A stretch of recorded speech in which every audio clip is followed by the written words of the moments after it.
Welcome, friends, to another episode of MJ Hobby Corner. So, as you guys know, Star Builder issue number 4 is just out, and in the back of each of the Star Builder issues, beginning with issue number 2, we have a series of little cards, a little tool that I've been building up with each issue. So today what I did, aside from writing Scratch Builder, which is going to be up very soon, I actually worked on a new document that is going to compile not only the cards that we have in issues 2 to 4, but it's going to basically complete the deck. It's going to add all the other cards. And I printed a bunch of them out to experiment, and I'm going to show them in this video. I'm also going to show you how I use these cards as a brainstorming tool whenever I'm building a star system for one of my games. This could be a miniature war game, or it can be an RPG.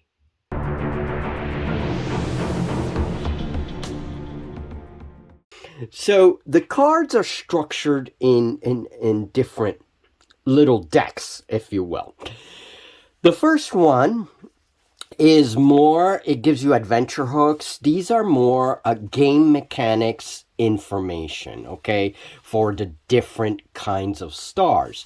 These come out in every issue of Star Builder, and depending on the star that I'm discussing, this last issue was the Blue Giant.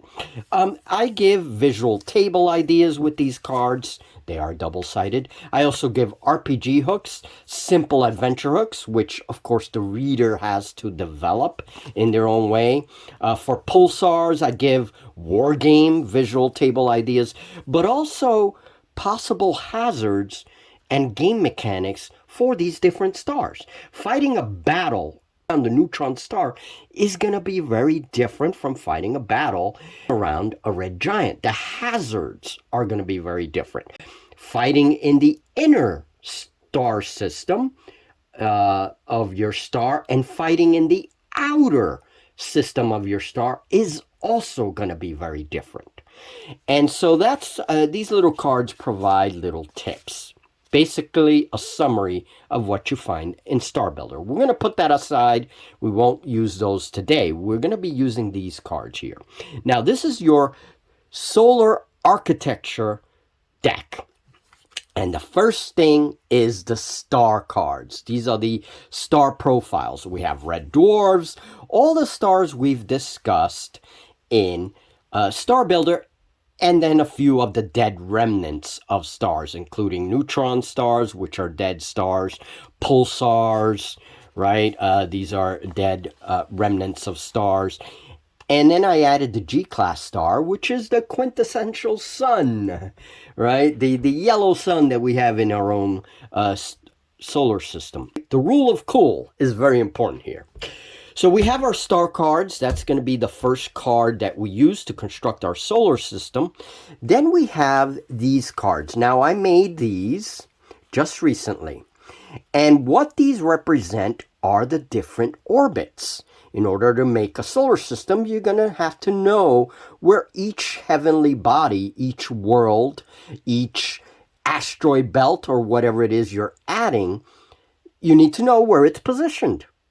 You know, where is it orbiting around the star? And that's what these cards represent.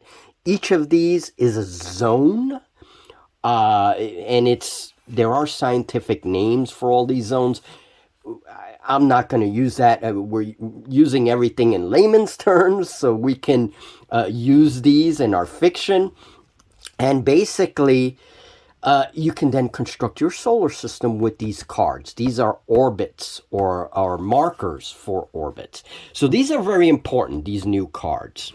Then we have cards that represent planets from every issue of Star Builder where I create a new alien civilization. So these are the prime worlds, home worlds of those civilizations, and I have fully filled out planetary profiles for these planets.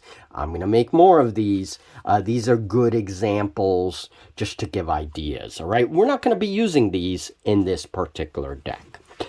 Then we have the most important and largest portion of the deck. Now, I didn't glue these on purpose. You can leave these open if you want to write notes. Again, I like to provide options. These cards are mostly blank. They have images, but they are kept in a way to minimize ink use as much as possible. No matter what, you're going to use ink, but I do try to keep things minimal. There's only a couple of cards here, like this Nebula, that are going to use a lot of ink, okay? But these are all the heavenly bodies, the things that you use to populate your different orbits. You're going to see how I do that now. And so we have, we can look at these for a little minute. We have all the different kinds of asteroids that you can have in a system. Now, one of the fascinating things I've learned recently from doing all this research is that asteroids are not just rocks in space. They're actually categorized by the substances that they're made of. So we have metallic asteroids, which are rich in metals. We have stony asteroids. We have carbon asteroids. S-type asteroids have silicate, nickel, iron, and then water in the form of hydrated minerals. Basically, these cards represent different kinds of mining operations, different kinds of resources that you can use.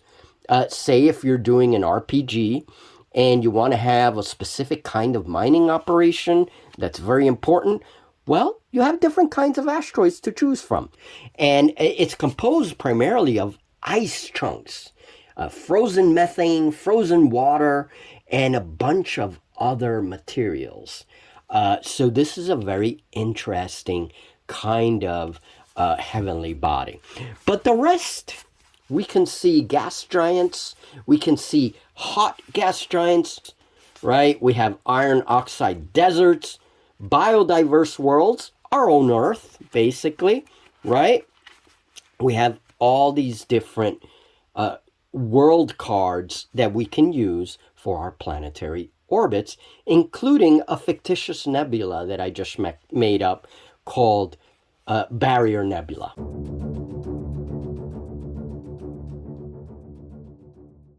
Okay, let's build a template of our own solar system using these brainstorming cards. Now, I could choose, if I was building a solar system or even playing a solo RPG, I can use these cards randomly if I wanted to. But for now, we're just going to choose everything so that we can build a template for our own solar system, just so we can see how this process works. Very simple. So we have our G-class star. That's the first card. That's the core engine. We then have a furnace zone orbit, which is the first orbit, right, to our sun.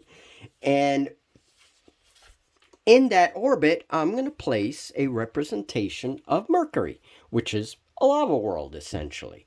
Again, this is a blank card, so you can add your own notes. There's also climate and notes in the back. Some of these will have tips that I add myself, but we're going to represent Mercury, perfect representation of Mercury in the furnace zone of our solar system. Now, the next zone is still hot. It's what I call the scour zone. Still hot, still prone to a lot of the effects of the star, and so a bit dangerous to navigate. Not too bad in our solar system, but still pretty dangerous. And here we put Venus. Now, Venus is also what I call a chem world. Venus is very chemically active. The atmosphere contains sulfuric acid, and if we look in the back of the card, it says high chemical atmosphere, volcanic. So these planets are usually very volcanic. And then deadly acid vapors. So you have clouds of deadly acids in the atmosphere. So that's representation of Venus all the way. Next, we place the habitable zone in our solar system, which includes a biodiverse world we call Earth or Terra. Okay, now this is only the inner system. I usually like to split my solar systems into two parts, which is the way they are split in real classification. It's also easier to handle that way because some solar systems can be pretty big. So the next zone is another habitable zone because according to growing evidence, Mars was once in its own habitable zone. So we're going to add another orbit here, which is a habitable zone in its own right, despite the fact that Mars no longer has life. So it's just an iron oxide desert. Perfectly describes Mars. And finally, I add the frost line. Now, the frost line is usually just one card. And the reason why I made it is that the frost line represents a change in temperature. It could be a gradual change depending on the solar system, or it could be a very sharp change into the frost zone. I mean, temperatures are mind-boggling cold in the frost zone because you're farther away from your star. So this becomes our frontier, our border. We're going to put that right next to Mars. What populates this region in our solar system? Asteroids. The asteroid belt. I'm going to put all three types of asteroids in the asteroid belt. Okay, so it contains all three types. Now, I'm going to have some moon cards, lunar cards. It's just going to be a single card per planet, and you can write the number of moons. Because some planets, like Jupiter, have like 90-something moons. Saturn has 140 moons. We're not going to make 140 cards just to represent all the moons. So I'll just have one card. You write in the number of moons you want when you're designing your own solar system. And that tells you, how much infrastructure you're going to build for your futuristic society.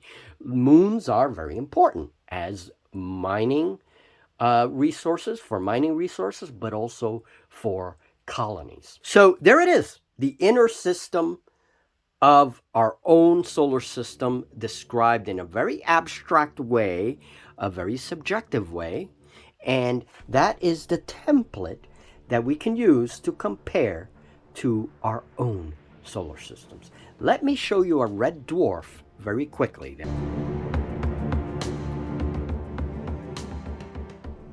Okay, well, I created my red dwarf very quickly to save some time, and we see that the habitable zone, when compared to our own solar system, is pushed way closer to the star. Now, I could put another habitable zone here. It could be 2 cards thick, so I can have 2 planets with potential life. That works. But in this case, I made my inner system of the red dwarf very compact. It actually ends here. Okay, so I have a scour zone, and I haven't added anything here yet.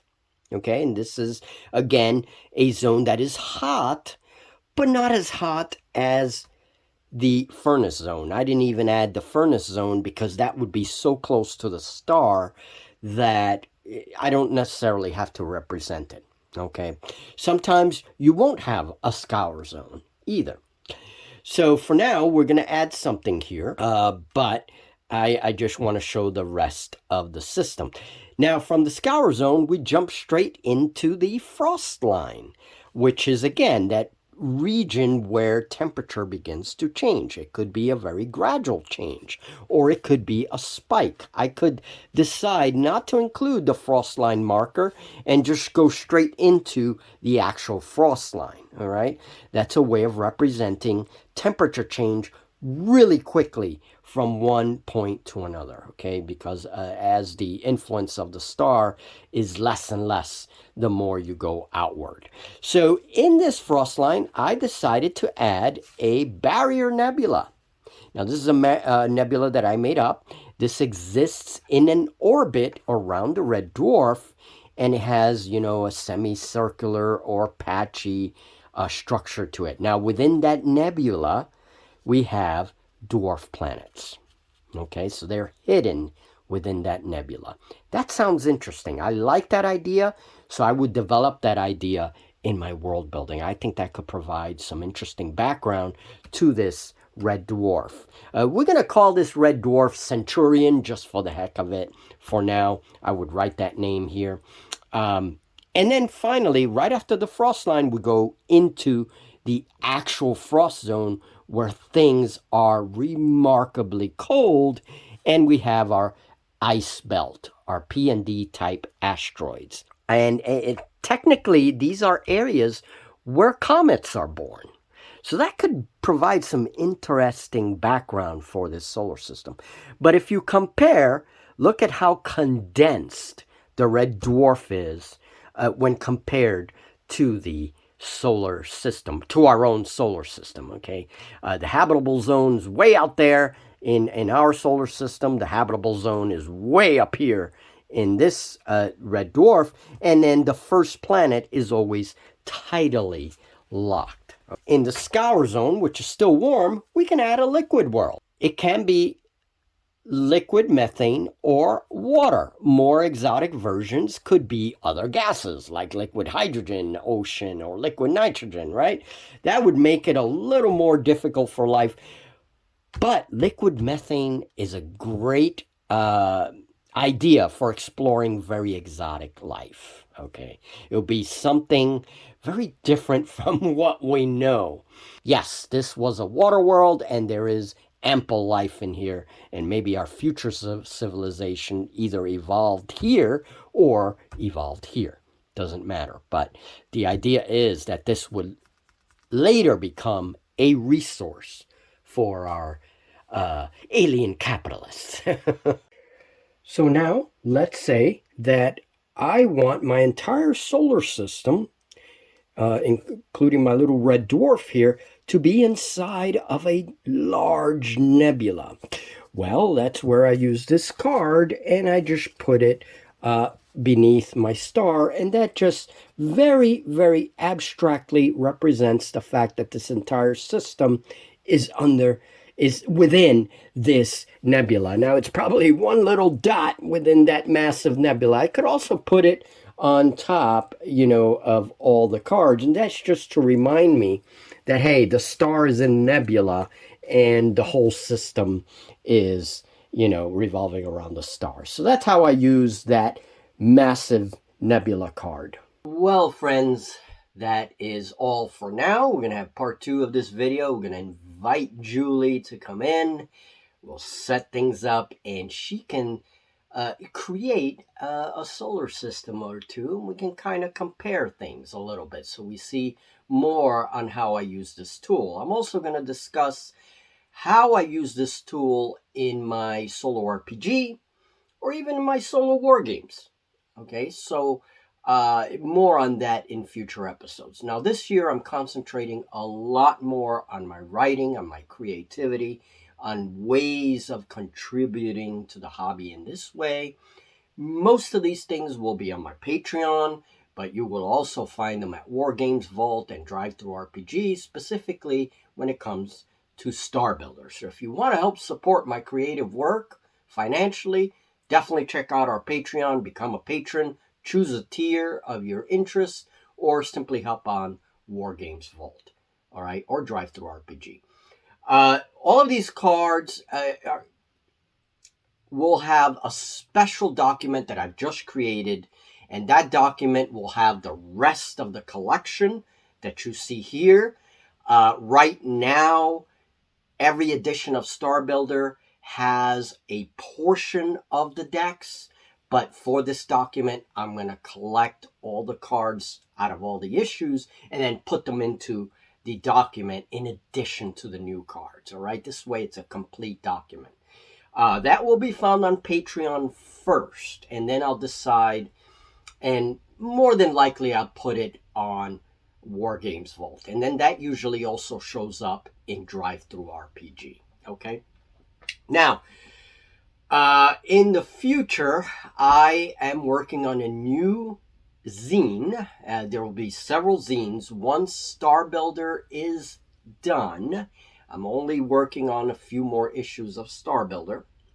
There is going to be a larger issue of Star Builder closer to the end of the year that's going to summarize everything and provide an interstellar map using all the little civilizations and stars that I created with the previous issues of Star Builder. It will be a nice wrap up of all these Star Builder issues. But I have other zines planned. In fact, quite a few zines might be coming. The Xenobiologist is a new zine that I'm very excited about, but this won't happen until, I don't know, end of summer sometime. I have to wrap up Star Builder first so I don't burn myself out. But that is basically a bestiary of alien creatures. But I'm using my biological experience. For those of you that may not know, I was a wildlife biologist for 18 years. I was also a zookeeper for many years before I went into field biology. And those 18 years I spent reading a lot of papers. And one of my primary jobs was to identify things, particularly invertebrates. I did a lot of invertebrate anatomy, a lot of identifications, and I think that experience, that personal experience, will be of use in this next zine. All right, more information on that in the future, but I'm planning to use only my handmade figures for the images of the creatures. I don't want to use AI. I don't want to use AI images. I want it to be my creation. And even if the images, even if the sculptures don't come out as great, right? But at least it's my work. So look out for the Xenobiologist. I will, it is obviously a work of fiction, right? But I'm going to write it in such a way that it sounds like the work of several xenobiologists, male and female, who are out there providing us information about all the alien critters in these different star systems. It's a zine for dreamers, right? For fiction.